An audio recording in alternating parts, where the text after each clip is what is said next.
এইভাবে আপনি মসজিদে বসে যতগুলি আয়াত তেলাওয়াত করবেন অথবা যতগুলি আয়াত আরেকজনকে শিখিয়ে দেবেন, প্রত্যেকটা আয়াতের বিনিময়ে আপনার আমলনামায় সবচেয়ে দামি একটি উটনির সমপরিমাণ নেকি লেখা হতে থাকবে। ইন্নাল হামদুলিল্লাহ ওয়াস সালাতু ওয়াস সালামু আলা রাসূলিল্লাহ।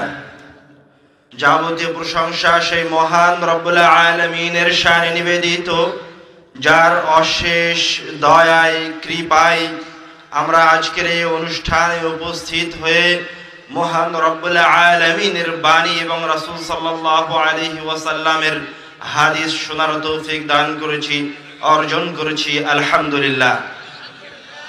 অতঃপর দরুদ ও সালাম বর্ষিত হোক সর্বশ্রেষ্ঠ নবী সাইয়্যিদুল মুরসালিন রাহমাতুল লিল আলামিন, ওই ব্যক্তির উপর যার উপর দরুদ পাঠ করলে বিনিময়ে আল্লাহ রাব্বুল আলামিন দরুদ পাঠকারীর 10টি গুনাহকে মাফ করে দেন, তার মর্যাদাকে 10 স্তর উপরে উঠিয়ে দেন এবং তার উপর 10 বার রহমত বর্ষণ করেন। এই মহা মানবের উপর হাজারো দরুদ ও সালাম বর্ষিত হোক। সকলেই বলি সাল্লাল্লাহু আলাইহি ওয়াসাল্লাম। আমাদের আজকের সংক্ষিপ্ত সময়ের আলোচনার বিষয়, আসমান জমিনের মাঝে আপনি যত বিষয়ের সাথে পরিচিত আছেন, যত বিষয়ের নাম শুনেছেন, আজ পর্যন্ত যত বিষয় সম্পর্কে অবগত হয়েছেন, তার মাঝে সর্বশ্রেষ্ঠ বিষয়, সবচেয়ে মূল্যবান বিষয়, সবচেয়ে দামি বিষয় আল কোরআন। এমন এক কিতাব যা শুধু শ্রবণ করলে বিনিময়ে আল্লাহ রাব্বুল আলামিনের পক্ষ থেকে রহমত বর্ষণ করা হয় শ্রবণকারীর উপর। এমন এক কিতাব যা তেলাওয়াত করলে তেলাওয়াতকারীর তেলাওয়াত শ্রবণ করার জন্য ফেরেশতা আসমান থেকে নেমে আসে। এমন এক কিতাব যার অক্ষরগুলো যতক্ষণ পর্যন্ত পড়া হয় ততক্ষণ পর্যন্ত আল্লাহ রাব্বুল আলামিন প্রত্যেকটি অক্ষরের বিনিময়ে তার আমলনামায় নেকি লিখতে থাকেন। শুধু তাই নয়, এমন এক কিতাব যাতে আল্লাহ রাব্বুল আলামিন এমন কতক সূরা রেখেছেন যেগুলির মাধ্যমে একজন মানুষ তার দুনিয়াবী জীবনের যাবতীয় বিপদ বালা মুসিবত থেকে বের হয়ে আসতে পারে। এমন সূরা রেখেছেন যে সূরা তেলাওয়াত করার মাধ্যমে একজন ব্যক্তি তার রুজিতে বরকত নিয়ে আসতে পারে। এমন সূরা রেখেছেন যে সূরা তেলাওয়াতের মাধ্যমে কবরের আযাব থেকে বাঁচা যায়। এমন সূরা রেখেছেন যার মাধ্যমে কিয়ামতের দিন যখন পাপের পাল্লা ভারী হয়ে গেছে, মুমিন বান্দাকে যখন জাহান্নামে দেওয়া হবে, এমন তো অবস্থায় সূরা এসে আপনার জন্য শাফাআত করে জান্নাতে নিয়ে যাবে, এমন ব্যবস্থাও আল্লাহ রাব্বুল আলামিন এই কোরআনুল কারীমে রেখেছেন। শুধু তাই নয়, আপনার আমলনামার উপর ভিত্তি করে আপনার জন্য জান্নাতের যে স্তর নির্বাচন করা হয়েছে, সেখান থেকে আপনি জান্নাতের আরো উঁচু স্তরে উঠতে পারবেন যে কিতাবের আয়াত তেলাওয়াত করে, তার নাম হচ্ছে কোরআনুল কারীম। কিন্তু দুঃখের বিষয়, পরিতাপের বিষয়, আল্লাহ রাব্বুল আলামিনের এই কোরআনুল কারীমের আয়াতের এই সূরার ফজিলতগুলি কিভাবে কোরআনুল কারীমকে আমি আপনি দৈনন্দিন জীবনে কাজে লাগাবো তা আমাদের জানা নাই। কয়েকজন মুসলমান, কয়েকজন মুসাল্লি এই জায়গায় বসে আছে বলতে পারবে যে সূরা ফাতিহাকে সে তার দৈনন্দিন জীবনের কয়টি কাজে ব্যবহার করবে, কি কি কাজে সে সূরা ফাতিহাকে লাগাতে পারে জানা নাই। সে এতটুকুই জানে সূরা ফাতিহা মনে হয় 5 ওয়াক্ত সালাতের প্রত্যেক রাকাতের শুরুতে তেলাওয়াত করার জন্য অবতীর্ণ করা হয়েছে। না, মুসলমান মনে করে কোরআনুল কারীম 30 পারা মনে হয় এই জন্য যে রমজান মাসের 30 দিনে 30 পারা পরে খতম করতে হবে। না, আপনি পড়েন, নেকি আছে, সওয়াব আছে, হ্যাঁ, এগুলো কোরআনুল কারীমের এক একটা কাজ, কিন্তু শুধুমাত্র যে এই জন্য অবতীর্ণ করা হয়েছে তা নয়। কোরআনুল কারীম এর চেয়ে অনেক মহান, এর চেয়ে অনেক বেশি শক্তিশালী, তার এর চেয়ে আরো অনেক বেশি ক্ষমতা রয়েছে, কিন্তু আমি আপনি জানি না। আমি আপনি জানি না সূরা ফাতিহাকে আমি আমার জীবনে কিভাবে ব্যবহার করব। আল্লাহ রাব্বুল আলামিন আমাদেরকে এই মজলিসে ধৈর্য সহকারে বসে থেকে কোরআনুল কারীমের কিছু ব্যবহার বিধি শিখে যাওয়ার তৌফিক দান করুন আল্লাহুম্মা আমিন। শুরুতেই আমরা আল্লাহ রাব্বুল আলামিনের কিতাব থেকে ওই আয়াতটি তেলাওয়াত করি যেখানে আল্লাহ রাব্বুল আলামিন বলছেন যে যে শ্রোতা এই কোরআনের তার উপর রহমত অবতীর্ণ হবে। আল্লাহ রাব্বুল আলামিন বলছেন, ওয়া ইযা কুরিআল কুরআনু ফাসতামিউ লাহু ওয়া আনসিতু লাআল্লাকুম তুরহামুন। তোমরা তো যদি তোমাদের কাজবাজগুলি বন্ধ করে দিয়ে মুখটা বন্ধ করে রেখে মনোযোগ সহকারে কোরআনুল কারীম শ্রবণ করো, তো বিনিময়ে আল্লাহ রাব্বুল আলামিনের পক্ষ থেকে রহমত বর্ষণ হতে থাকবে।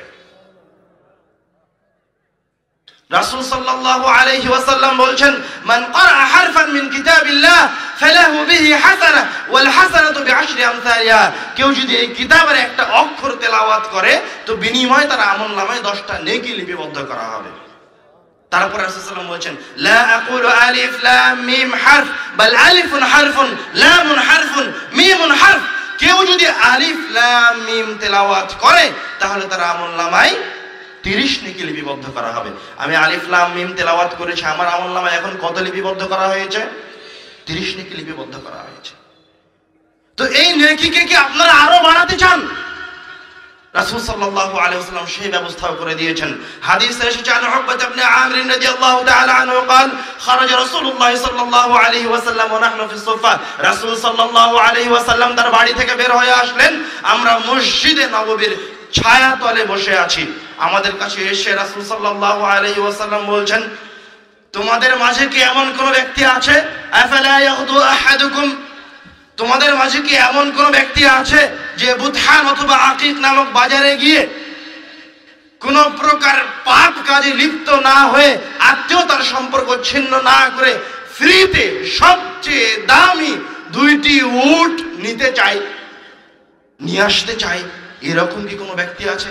তখন সাহাবায়ে কেরামগণ খুশি হয়ে গেছেন, উত্তরে বলছেন, কুল্লুনা নুহিব্বু যালিকা ইয়া রাসূলুল্লাহ, হে আল্লাহর রাসূল, ফ্রিতে 2টি মূল্যবান সবচেয়ে দামি উটনি পাওয়া যাবে ফ্রিতে? আমরা তো সবাই এটা পেতে চাই।